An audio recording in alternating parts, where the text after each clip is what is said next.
Hi again, everyone, and welcome into Cincinnati Bengals Talk. I'm James Rapien of BengalsTalk.com, a Sports Illustrated site. It is cut down day, which means we'll have an instant reaction later. You'll hear from Zach Taylor later on this channel. Plus, it's Tuesday, which means enter the jungle at 8 p.m. Eastern right here. Andrew Fox Miller and myself will discuss all things Bengals, including Joe Burrow. But it's time to get to one of the highlights of the preseason, one of the highlights of training camp. And it's someone that you probably hadn't heard of until a few weeks ago, but Maema Njongmeta, the linebacker, an undrafted linebacker, a rookie out of Wisconsin, has made the Bengals' initial 53-man roster. He led the team in tackles in 2 of their 3 preseason games. The game he didn't, this past game, he had a 9-tackle game. So it's not like he didn't show up against the Colts. Was a valuable piece on special teams. And I think that was the deciding factor for Maema Njongmeta making the team. And our very own Elise Jesse talked one-on-one with him after the Bengals preseason finale against the Colts. Really good stuff here on his mindset. You can see him beating himself up because he didn't think he played as well as he could have. And at the same time, really grateful for the experience that he's received here in Cincinnati. And the good news for Maema, that experience is going to continue this season. Here's Elise Jesse one-on-one with Bengals linebacker Maema Njongmeta. Almost 30 tackles in 3 preseason games. You have been talking about how you've had to fight to play football, and right now, I mean, you're playing out of your mind. You're always around the football. How do you feel after your final preseason game in the NFL? Yeah, I mean, honestly, I didn't really play that well today. Why? No, I think there's a lot of plays I wish I could get back. You know, I was going, obviously not an excuse, but I was just also on all special teams today. It was just a lot of volume, so that's just something I want to improve on, being able to handle that workload. And although that's not necessarily what would happen in the regular season, you know, you always got to be ready. So, you know, I think as far as production, it's testimony to the coaching. You know, Coach Batch is an amazing coach, and he gives it to you straight so you know where you need to be. And guys on the sideline like Jermaine, Logan, Akeem, Joe, coming in on the sideline with just like, hey, tidbits, nuggets.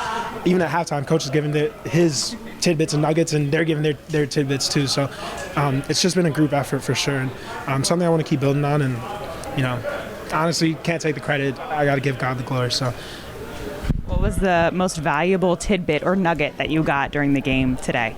I think, honestly, not just today, but I'd say over the course of time, like Jermaine really just getting on me, like, hey, bro, like, trust yourself. If you see it, just go. Like, you don't need to, like, in college, you can double check. Like, see it once, see it twice. Like, in the league, you see it once, you better get going, especially, you know, whatever. They say I ran a 4.9. I think the clock was broken.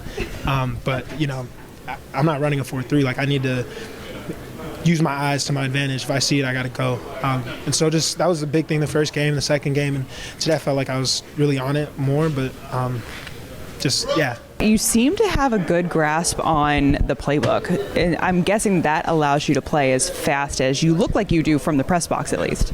No, I mean, I think I spent all summer studying the playbook. I mean, it was as a linebacker, you're the commander of the defense. You need to line everyone else up before you line yourself up. So just at the very minimum, being able to be there for the guys and be like, hey, I can get you right first. Like that is critical to at least just gain the trust to be on the field. And then, yeah, once you know it, you can play faster. And so it's been cool because the more you study it, the more you see it on film, the more you see it it plays out on the way you see it on Saturdays and Sundays and Thursdays. And yeah, it's really been cool to study it and then see the benefit.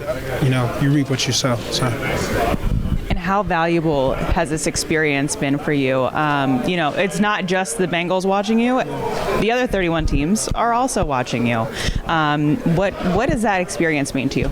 Yeah, I mean, honestly, I think about the experience, and I was joking with the guys yesterday, you know, because we kind of did our final meetings before the game, and it's like this feels like the last day of high school, you know, like everyone's parting ways, like, you know, to come in as an undrafted guy, there's a cohort of guys you're coming with, drafted and undrafted, and to build the bonds and the relationships we're able to build. You know, at the end of the day, the NFL is a business, but you know, I feel like I was able to build some actual genuine relationships with a lot of the guys I came in with, and no matter how it shakes out, you know, I'm going to cherish those moments and, you know, the laughs and the hard times we shared because we were able to really push each other, you know. And so shout out to my guys because they pushed me, I pushed them, and if anything, who I am, what I am right now, is only a credit to the work we were able to do together. So it was very special. I'm excited for what the future holds. I don't know what it holds, but the moments that we got to share these past couple months since draft day and until now has been really special. So